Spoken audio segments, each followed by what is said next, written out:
welcome back to Tiger Dragonstorm's podcast, the Spiritual Awakening Show. Let's get straight into today's question, which is about anxiety. Mohahaha, anxiety comes back. The question is, would like to hear from folks that had crippling anxiety and how they overcame it. I have a friend that recently quit her job due to anxiety. She's been to therapists and been on meds and nothing has helped. My understanding is that anxiety is many times caused by imbalances in the chakras, which is a byproduct of the deep roots of mind. In general, I know that meditation and analysis of the roots of mind could help, but I'd like to hear from some of you guys that have overcome this on your own and what you did. Thanks. Well, crippling anxiety. That sounds awful. What I would say to you, my friend, and your friend who quit her job, let's do a thought experiment. Think of the most comfortable place on earth to you. Be in that place now and just sit down or stand up. It's up to you. Now let's say you look to your left and you see a small bench. Sitting on that bench is crippling anxiety.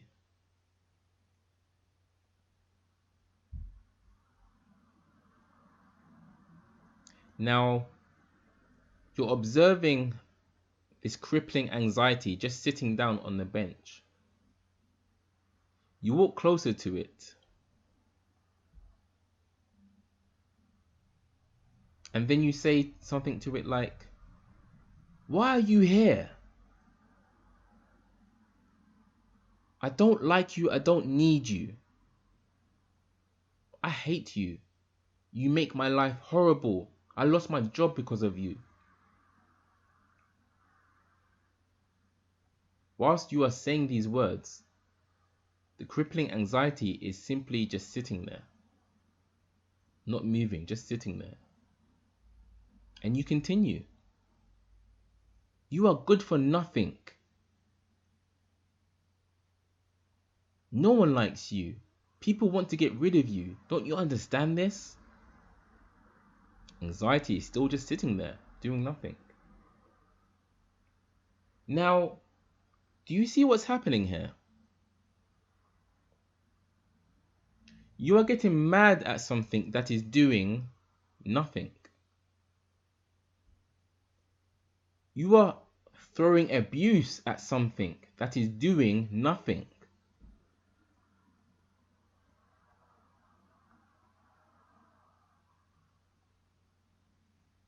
There's absolutely no love in your heart for this thing that is just sitting there doing nothing.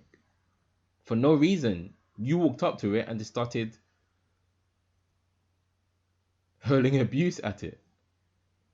Of course, I prompted you to do that, but you understand that what I'm saying is this is what you are doing when you are trying to get rid of anxiety, saying anxiety is the reason of your failed relationships, your failed business opportunities, failed jobs, failed exams. You blame anxiety. That's what you're doing.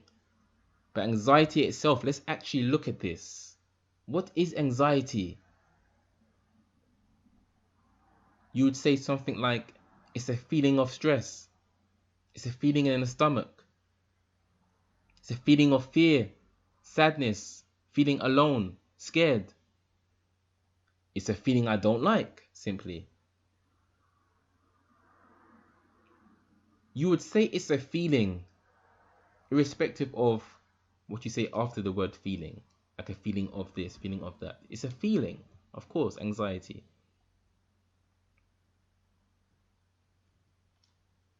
To say that you are suffering from anxiety is to suggest that anxiety can do something. What does it do? Like, really? What can it do? The body does. You pick up an apple and eat it, the body does. What does anxiety do? Does anxiety have hands?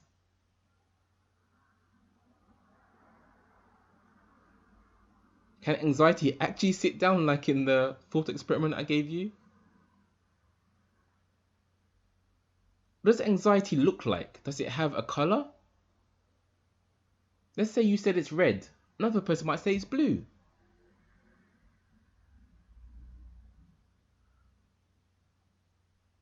Does anxiety have an agenda to hurt you? This feeling itself, does it have an agenda? Does feeling itself have its own mind?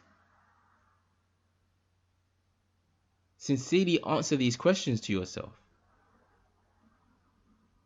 So what I'm trying to help you see is that you have no reason to feel fear of anxiety, because actually it's non-existent. But don't just take my words for it. You look yourself.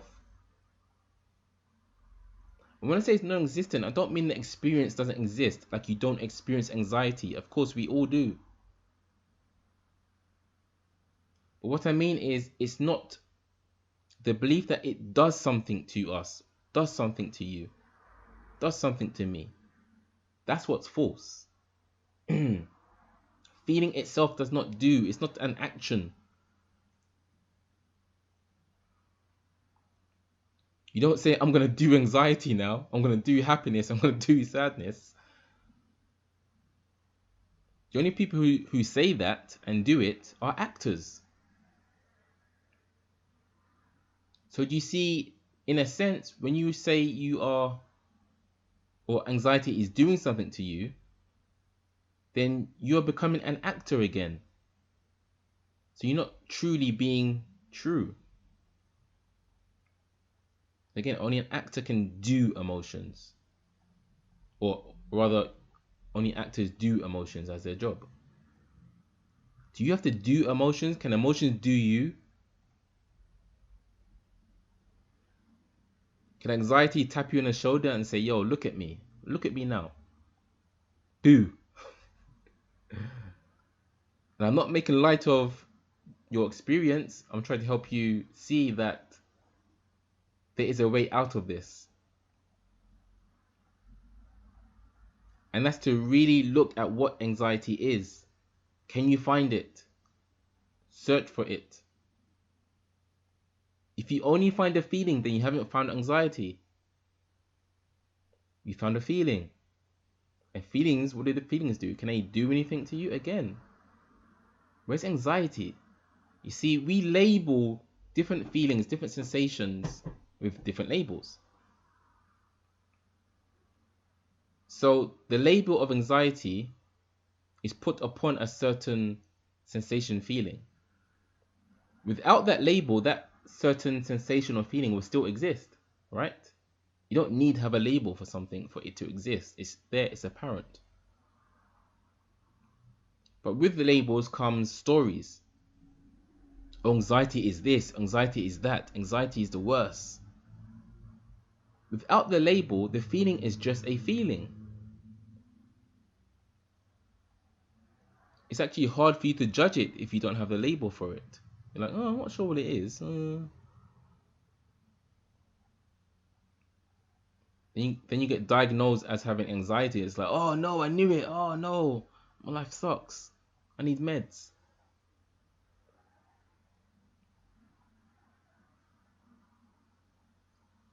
And in your question, it says that meds haven't helped you. How can something physical help that which is not physical? Feeling itself, anxiety itself, they're not physical things.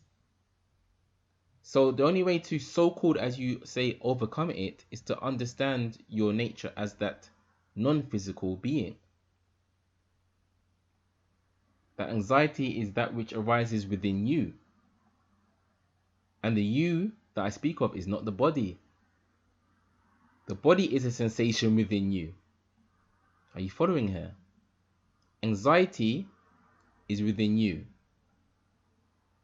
You feel anxiety within the body, but the body is within you. So the body, you could say, is before anxiety, but you are before the body. Because really what you are is that space. You are the experiencer of the body, are you not? Do you not experience the body? This experiencer that you are, can you find it? Not the body, the experiencer of the body. Do you see how I'm taking you back?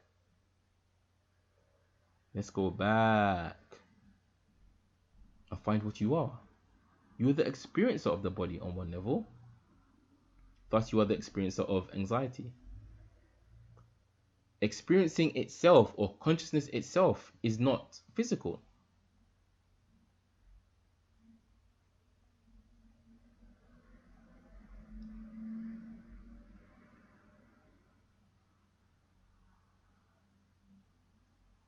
So I've given you some options there. You can try to see that anxiety doing something to you is a belief. It's not true. It's just there. It comes, it goes. It just appears and disappears in front of the space that you are. It does not have hands and legs. It cannot do anything. You can see that you are the observer of anxiety. Thus, the observer is distinct from anxiety, so is not the anxiety itself. There's a space in between. For you to be able to observe the feeling, then there must be a space in between you and the feeling. The feeling is never actually touching you. I'll say that again. The feeling of anxiety can never and does not ever touch you. You're observing it, so it's not touching you. There's a space. Or the other way to go into this is to kind of go the tantric route, the non-dual tantric route of seeing that all sensations arise within you, whatever the you take yourself to be, whether you take yourself to be the mind, the body, or the space in which all arises within. Whatever you call you, the sensations arise within that, appear within that. So you could say that sensations are you. Thus, anxiety is you.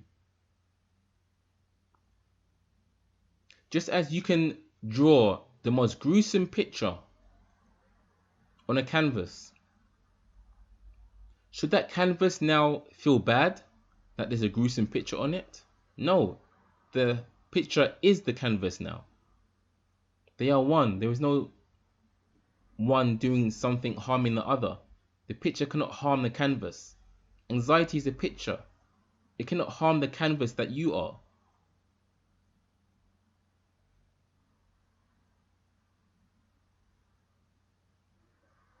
Life is about perception, my friends.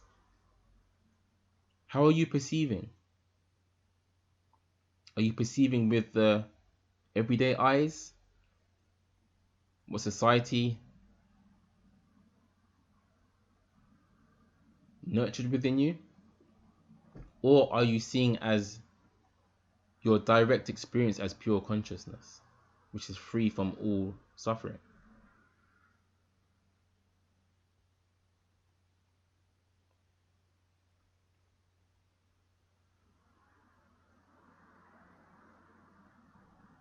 Anxiety is a big one, and I could do a massive video on this. In fact, I think I already have done a big video on this a couple years ago. I think those are enough pointers for this episode. If you have any more questions you need cleared up, then just ask me. And I say have a wonderful day or evening, my fellow expressions of consciousness. Thank you for listening or watching this episode. If you are listening to it on my podcast, please follow. If you're watching this podcast on YouTube, please subscribe, and you'll stay up to date with the latest answers to the many interesting questions that the spiritual world has to offer. See you in the next one.